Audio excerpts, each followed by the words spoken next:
So I don't know about you, but in my mind, the calendar is wrong.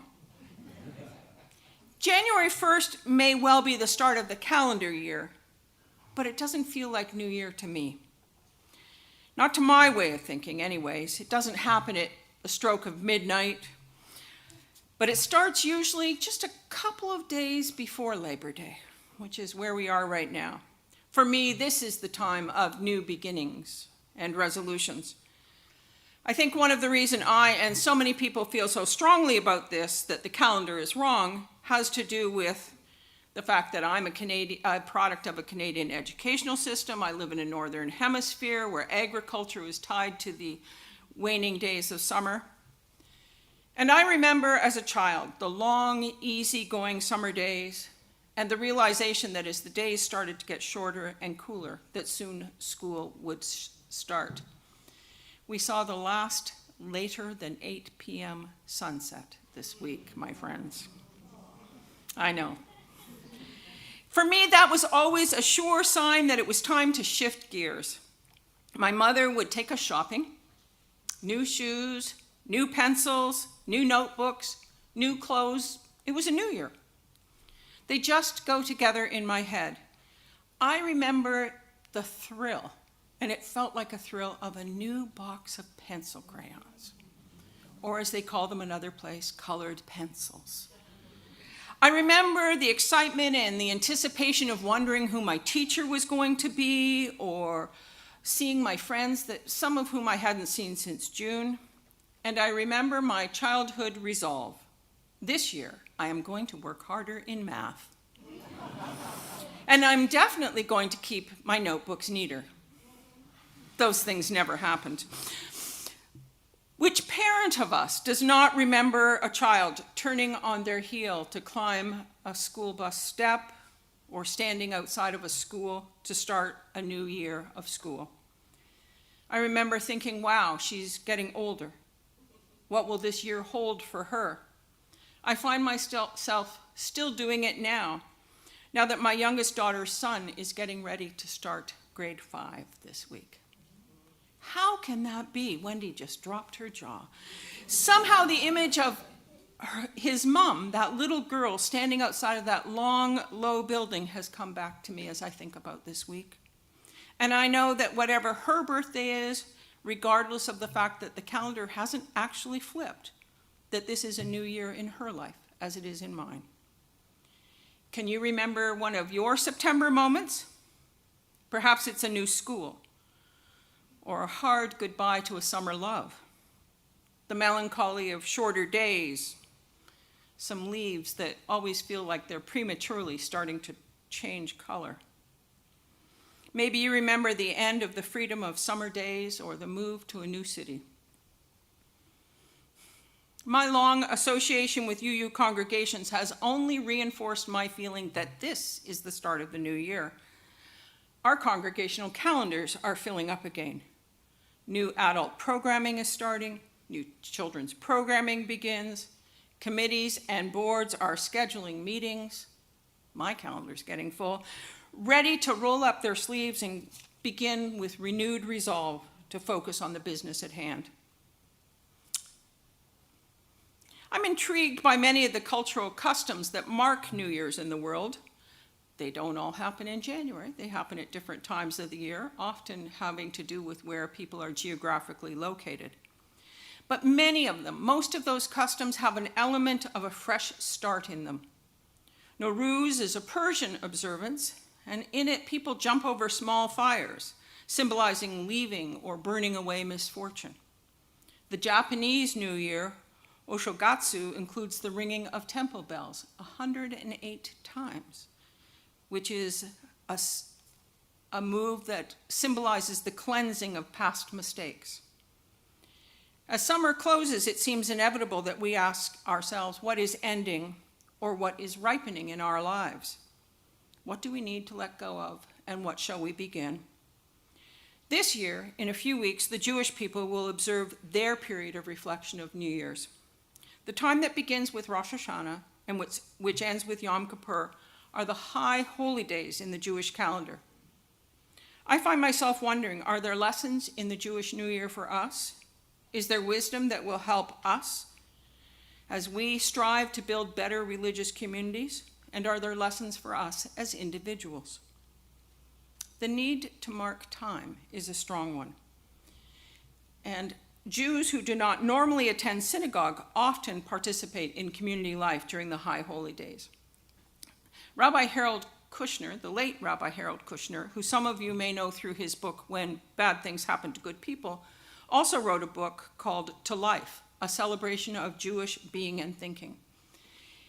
And in his book he says, in the congregation I served for 24 years, the 270 seats in the sanctuary were usually more than enough to accommodate the worshipers. But for the High Holy Days every fall, we would open the collapsible wall between the sanctuary and the multi-purpose room behind it, set out an additional 700 seats, and then set up a tent in the parking lot for an additional 400 worshipers. And at the peak moments of the service, he says, we would still have people standing. Every year for 24 years, he says, I would try to conduct a service so meaningful and deliver a sermon so eloquent that people would be moved to attend in similar numbers every week. And every year, the crowds would disappear again after Yom Kippur and not be seen again until the following September. So what is it? Why are these times, these markings of time, so significant for us? In some cases, I think for us often, this time of year feels significant because we've been separated. People have been wafting around with other things, and we've physically been separated because this is only our second week in this building. This is a time when we, perhaps more than is typical, reflect on the meaning we hold in one another's lives. We're looking at the year ahead, our yoga schedules, the kids' swim lessons, trying to figure out how to manage the upcoming surgery or the planned vacation, and we ask, is there space in my life for the congregation this year? There is a wondering to it, a poignancy that blends with anticipation and freshness. Kushner continues in his book and says, in part, I think the season catches our apprehension about what might happen in the year ahead. When we're young, we can hardly wait for our next birthday. We are eager to be a year older, to rush into the next chapter of our lives. But as summer yields to autumn in our personal calendars, our mood changes. We become less eager, more apprehensive. We, adults, are all too aware of the uncertainties of life, all too aware of the bad things that might happen to us and those around us in the course of a year. We find comfort in community, in the presence of so many others around us, sharing the same hopes and fears. The support of sympathetic and compassionate people who are willing to support us in our religious journey is a comfort. The Jewish communities of Eastern Europe have a tradition called tzedakah. In this custom, a congregational leader visits each home with a bag. They've got a sack. And at each home, somebody reaches into the bag, and in some cases, they put money in, and in some cases, they take money out. No one but the people who put their hand in the bag knows who does what. The purpose of the custom is to ensure that each family has the money they need to buy provisions for the holiday. It enables each person to participate fully in the life of the community. Surely this is one way we, members of our churches and congregations and fellowships, can make this new year a particularly meaningful one. We can be generous supporters and gracious and grateful recipients of the gift of community. Not just money, but the gifts of community. We can take the time to remember what we have been given through our participation. What has your membership given you? Have you been loved? Accepted? Supported? Have you been challenged to find new ways to make sense of your life? Have you been reminded that jobs don't determine your worth, or that others celebrate your successes, or that you are not alone in your grief? Take the time this new year to appreciate the gifts that you have been given. Take the time to thank those who have been particularly supportive. And I think that's a resolution, a New Year's resolution. Let us resolve to find time for gratitude and appreciation, to be grateful for the gifts of community. As members of a religious community, we receive and we give. Take a look around you. Those on the screen can look at the other faces. Today, someone in this room is recovering from a hurt. Someone is ill. Someone is mourning. Someone is wondering how they can carry the load they have been given. As members of a religious community, we are called to walk with one another, to try and help one another. Consider the ways in which you can support others who call themselves members of this community. Sometimes our service to the community happens at an organizational level, working to make the congregation a healthy one. Goodness knows we need people to serve on boards, to write bylaws, and to facilitate meetings. But at other times, our contribution takes place at a personal or a deeper level. It's my belief that we are all called to minister to one another. That's what distinguishes religious communities from other worthwhile organizations like the United Way or the Girl Guides. So my second suggestion for a community-sustaining New Year's resolution is this. Each of us can resolve to be more of a companion to our fellow travelers. We can contribute to our communities in ways which help others belong. The Jews believe that both giving and receiving are holy acts. To receive is to allow another to give. And in the Jewish tradition, to give a mitzvah is a blessing. Back to Harold Kushner for a minute. In his discussion about the meaning of New Year's, he explains, at the culmination of the service, we invoke the metaphor of God sitting in judgment over humanity, of God sitting with a book in front of him, scrutinizing the records of the past year and passing sentence on each of us. Kushner continues, maybe some Jews literally believe that God decides their fate for the coming year every September. But I would hope that most of us realizing the worst thing you can do to a poetic metaphor is take it literally. Kushner goes on to ask, what can that image mean if we don't take it literally? It can mean that our deeds count, that God takes notice of our day-to-day behavior and our ethical choices. It can mean that what kind of person we are matters. It can mean that we are ultimately held accountable for how we use the opportunities which being alive and being human presents us with. As Unitarian Universalists, we may have different opinions on whether or not there's a God who takes note of our behavior, but I think we can agree that our choices matter, that we are responsible for how we use our opportunities, that we need to examine our priorities to ensure we make the best use of the year that faces us. This is what we each need to do. This is what a congregation needs to do. Being in human community requires us to be mindful of our responsibilities as stewards to the communities that we love and care for. The image of God sitting judgment with a carefully kept record book also provides me with another insight. I, for one, find it very liberating to think that it is not my job to take care of all the judging. It's God's job. I don't have to worry about it. Often we forget that we are mere mortals and we begin to operate as if all the final judgments depend on us. And that the results, disappointment, hurt feelings, misunderstandings come about because of a decree we issue. I'm not saying that we shouldn't have opinions on the actions of others and that we're not affected by what is done, but I'm suggesting we should be gentle. We should remember that we can't possibly know all that there is to know about each and every situation, and so to remember that our judgments are very personal. They may have more to do with our perspective than with reality. I'd like to resolve that this year we put our ledgers away, that we deal with one another honestly and compassionately, and that we allow one another to make mistakes.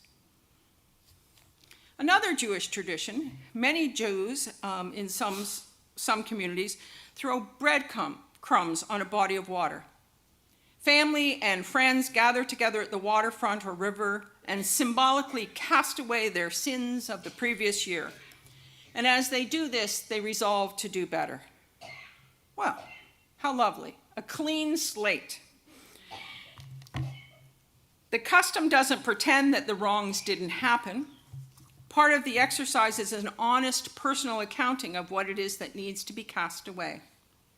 There is no pretending that bad ethical choices or unkindnesses don't have an impact, or that they will magically be made right again. I can spare some water if it's needed.